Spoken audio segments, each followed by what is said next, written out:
In the last lesson, we learned the definition of a Nash equilibrium. 2 lessons ago, we represented the prisoner's dilemma as a normal form game. In this lesson, we're going to actually use the Nash equilibrium solution concept to solve the prisoner's dilemma.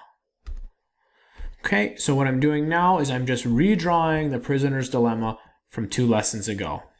Remember, the red payoffs are going to be player 2's payoffs or utilities, and the blue ones are going to be player 1's. Remember, in shorthand, a Nash equilibrium is a strategy profile where no player has an incentive to unilaterally deviate. Okay, so first of all, a Nash equilibrium is a strategy profile. So what are all the possible strategy profiles in this game, or joint actions by both players? Well, both players can cooperate. Player 1 can cooperate, player 2 can defect. Player 1 can cooperate, player 2 can defect, or they can both defect.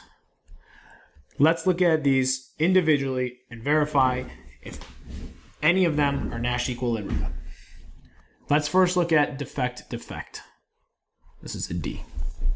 So, in this game, or in this position, defect, does any player holding the other player's strategy constant have an incentive to change its action?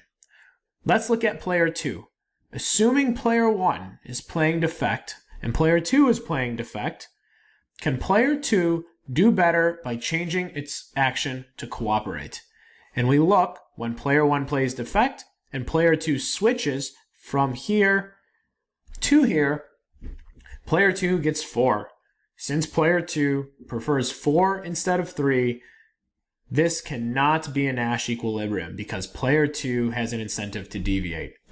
We can do the same thing. Now that's all we need to show that defect is not a Nash equilibrium, but we can also show that player 1 holding player 2's strategy constant at defect, player 1 also has an incentive to deviate because he prefers 4 over 3. So this, I'm just going to put a little X here, cannot be a Nash equilibrium.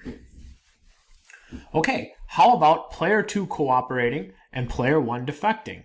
Does player 2 have an incentive to change its action, given player 1 is defecting? Well, if player 1 defects and player 2 cooperates, player 2 earns 4. Of course, if he changes his action, he goes and he earns 3. Okay, so player 2 does not have an incentive to deviate. How about player 1? So now, holding player 2's strategy constant at cooperate, player 1 defecting would earn 1. However, if player 1 switches his strategy to cooperate, he will then earn 2. Because 2 is greater than 1, player 1 holding player 2's strategy constant has an incentive to deviate. So if one player has an incentive to deviate, it cannot be a Nash equilibrium. How about down here, where player 2 is defecting, but player 1 is cooperating?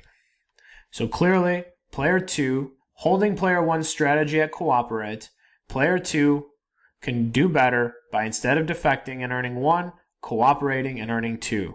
So player 2, in this case, has an incentive to deviate. So it cannot be a Nash equilibrium.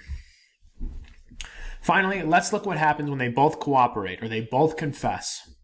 Does player 2 have an incentive to deviate, holding player 1's strategy constant?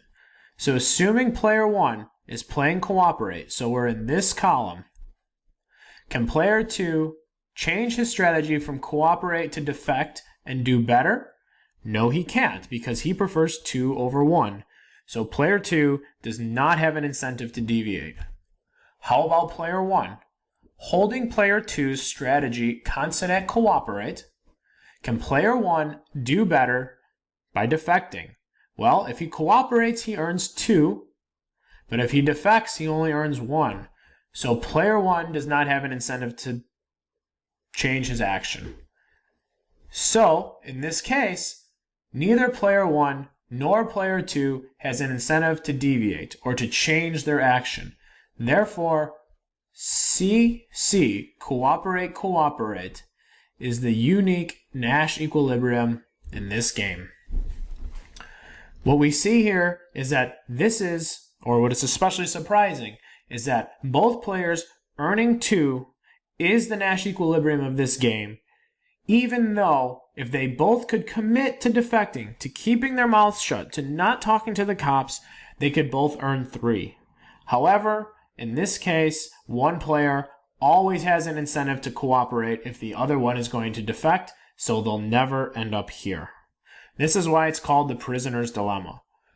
They would be better off if they could both commit to keeping their mouths shut, but that is impossible because they'll always have an incentive to confess to the cops. So in that case, both players only earn utility of 2.